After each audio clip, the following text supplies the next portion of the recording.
Gao Shun, together with Zhang Liao, marched to attack Guan Yu's camp, while Liu Bei personally led troops against Zhang Fei's camp. Guan Yu and Zhang Fei came out to fight, and Liu Bei also advanced from 2 routes with reinforcements. Unexpectedly, Liu Bei split his forces and struck from behind, throwing Guan Yu's and Zhang Fei's soldiers into chaos. Liu Bei had no choice but to flee with only a few dozen cavalry back to Pei City. Liu Bei pursued relentlessly. Liu Bei quickly called for the soldiers on the city wall to lower the drawbridge. Liu Bei galloped up close behind. The men on the wall wanted to shoot arrows to stop Liu Bei, but they feared hitting Liu Bei by mistake. Taking advantage of the moment, Liu Bei rushed into the city gate. The gatekeepers were unable to resist and fled in panic. Liu Bei brought his troops flooding into the city. Seeing the danger, Liu Bei could not even return home. He abandoned his family, rode through the city, and escaped out the west gate on horseback. Liu Bei arrived at Liu Bei's residence. Mi Zhu came out to greet him and said, "It is said that a man of honor does not harm another man's wife and children. Now Liu Bei's only enemy is Cao Cao. He has always remembered your kindness at the episode of the arrow splitting at the gate, and he dared not betray you. He only turned to Cao Cao out of desperation. Please understand." Liu Bei replied, "Liu Bei and I are old friends. How could I bring myself to harm his family?" He then ordered Mi Zhu to escort Liu Bei's wife and children to Shuzhou for safety. Liu Bei himself marched toward Yanzhou, leaving Gao Shun and Zhang Liao to guard Pei City. By this time, Sun Qian had already fled, while Guan Yu and Zhang Fei each gathered some scattered followers and hid in the mountains.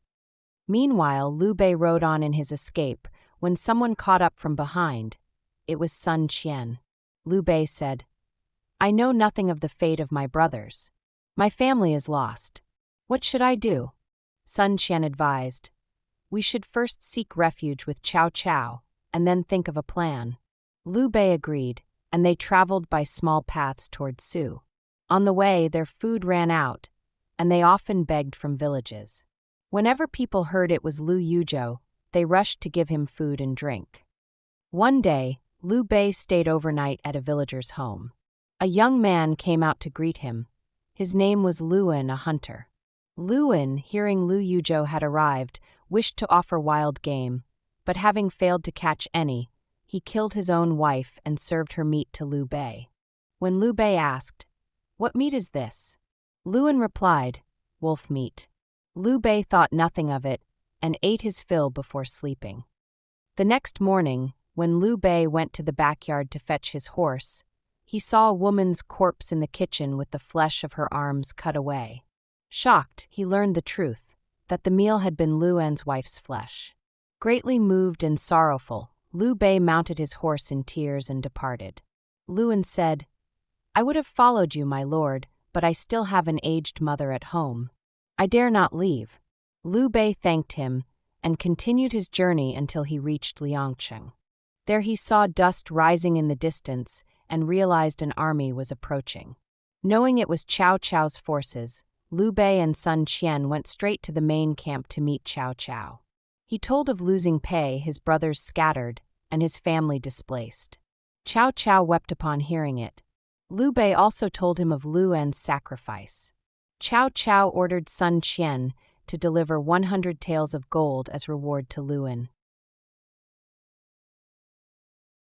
As the army advanced to Jibei, Xiahou Yuan came to meet them and reported that Xiahou Dun had been blinded in one eye by an arrow.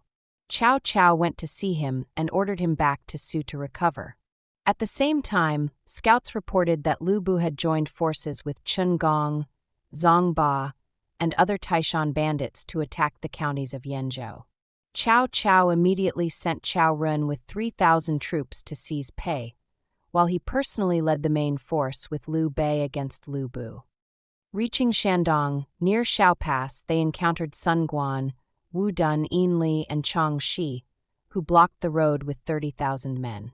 Cao Cao ordered Su Chu to fight. Su Chu, along with 3 other generals, charged fiercely. The enemy could not withstand him and broke in defeat. The Cao army pursued to Xiao Pass, and scouts rode swiftly to inform Liu Bei. Meanwhile, Liu Bei had returned to Xuzhou. He intended to march with Chen Deng to relieve Pei, leaving Chen Gui in charge of Xuzhou. As Chen Deng departed, Chen Gui warned him, "Cao Cao once entrusted the affairs of the East to you. Now Liu Bei is on the brink of defeat.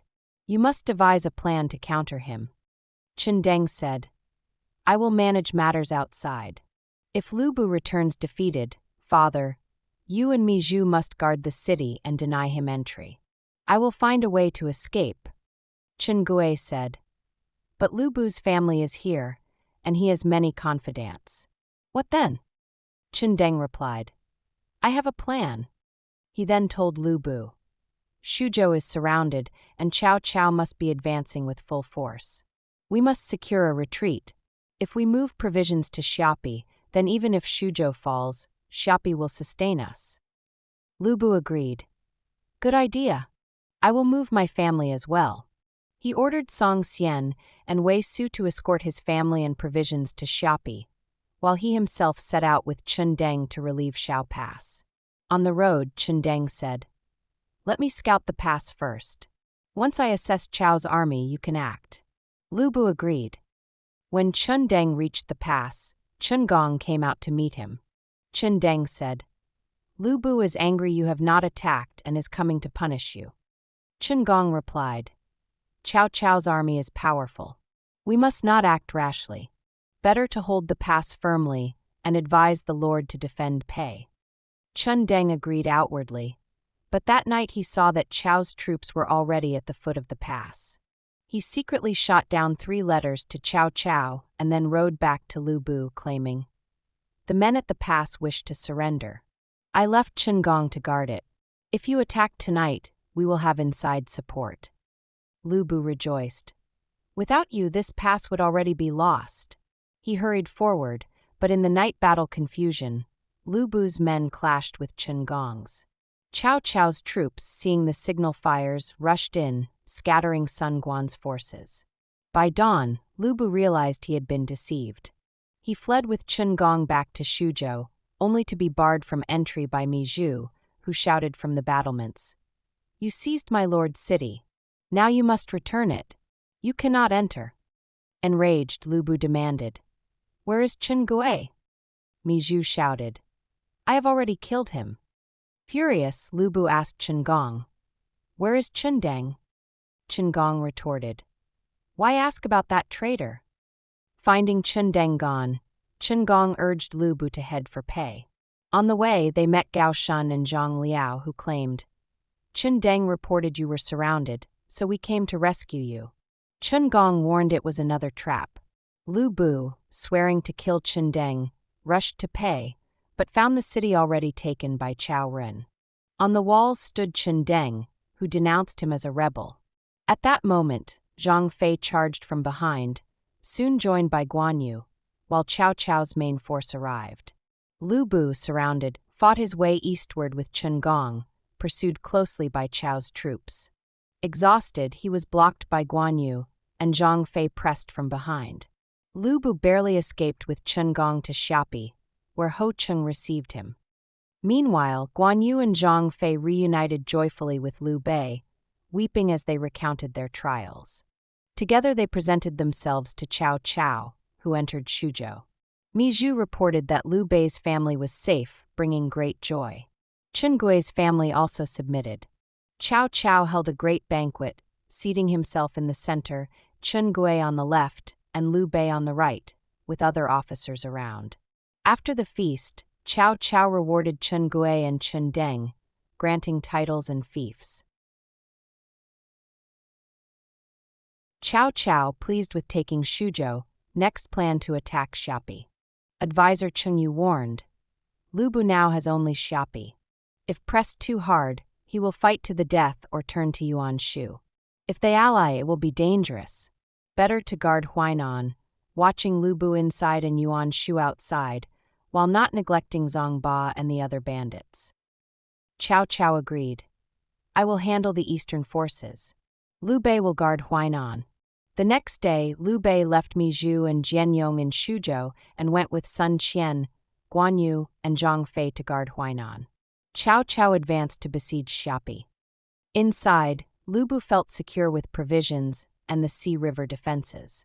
Chen Gong advised, "We should strike now before Cao Cao's army stabilizes." Liu Bu refused. "We have just suffered defeats.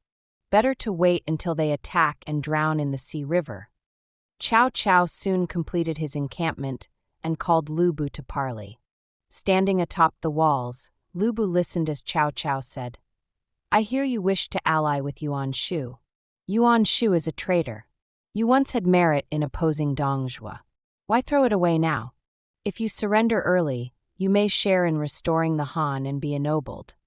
Liu Bu replied, "Withdraw first. I must consult." Chen Gong cursed Cao Cao as a traitor and shot an arrow into his banner. Furious, Cao Cao vowed to destroy him and attacked. Chen Gong then suggested, "Cao's army cannot endure long. You should sortie with cavalry while I hold the city. When they attack you, I will strike their rear. When they besiege the city, you can fall on them. Within 10 days their supplies will run out, and we will break them." Liu Bu agreed, but when he prepared, his wife Lady Yan begged, "If you abandon us and fail, what will become of me?" Liu Bu hesitated for days. Chen Gong pressed him, but again Lady Yan wept, recalling how she was once abandoned in Chang'an. Distraught, Liu Bu turned to Jiao Chan, who counseled caution. Liu Bu reassured her, "With my halberd and red hair, who dares approach me?" Yet he delayed further. Meanwhile, advisors Su Si and Wang Kai urged him to revive the marriage alliance with Yuan Shu. Liu Bu agreed and sent them out under guard. They reached Yuan Shu, but Yuan Shu demanded Liu Bu send his daughter first. Returning, Wang Kai and Su Si relayed this, and soon Liu Bu tried to send his armored daughter personally. But ambushed by Guan Yu, Zhang Fei, and then Su Huang and Su Chu, he failed and retreated, demoralized. Cao Cao's siege dragged on for 2 months. Then, strategist Guijia proposed flooding Xiapi by diverting the Yi and Sea rivers. The waters submerged all but the east gate. Still, Liu Bu, careless and indulgent in drink, declared, "With red hair, I can cross water like flat ground." Even as soldiers despaired, he caroused, until finally ordering a ban on alcohol. At this time, Ho Cheng's stolen horses led to punishment. Resentful, he conspired with Song Xian and Wei Su. Ho Cheng stole red hair and defected to Cao Cao, while Song Xian and Wei Su planned betrayal. The next day, as Liu Bu dozed on the tower, they bound him tightly with ropes. Cao's troops entered as the gates were opened. Gao Shun and Zhang Liao were captured, while Chen Gong was seized by Su Huang. Brought before Cao Cao and Liu Bei at the White Gate Tower, Liu Bu begged for looser bonds. Cao Cao replied, "Would you loosen a tiger's chains?" Confronted with his betrayers, Liu Bu fell silent. Gao Shun refused to speak and was executed. Chen Gong, dignified, rejected Cao Cao's offer of surrender and went to his death unflinching. Cao Cao even shed tears at his loyalty and provided for his family. Before execution, Liu Bu turned to Liu Bei. "Now you are honored, while I am in chains. Will you not speak for me?" But Liu Bei only reminded Cao Cao of Liu Bu's past betrayals. Liu Bu cursed him as untrustworthy. Soon after, he was strangled and beheaded. Then Zhang Liao was brought forward. Fearless, he insulted Cao Cao. "Pity the fire was not strong enough at Puyang to burn you, traitor." Enraged, Cao Cao drew his sword to kill him, but his officers restrained him. Thus Zhang Liao's life was spared. Summary. This chapter depicts Liu Bu's downfall. Liu Bei and his brothers are scattered but reunited, while Liu Bu loses Shuzhou and Xiapi, betrayed by his men, and is finally executed at White Gate Tower. Chen Gong and Gao Shun also perish. Liu Bu's failure lay in arrogance, indulgence in women, ignoring loyal counsel, and alienating his officers. Liu Bei, after hardships, regained his family and brothers. Cao Cao triumphed through cunning, flooding Xiapi and capturing Liu Bei, consolidating power in the Central Plains. Zhang Liao, though defiant, was spared, foreshadowing his later service under Cao Cao. Knowledge points. 1. In the novel, Liu Bei's execution is dramatized at White Gate Tower, which became iconic. In historical sources such as records of the Three Kingdoms, the details of his death are sparse and lack this dramatic setting. 2. Chun Gong's steadfast refusal and noble death are embellished in the novel.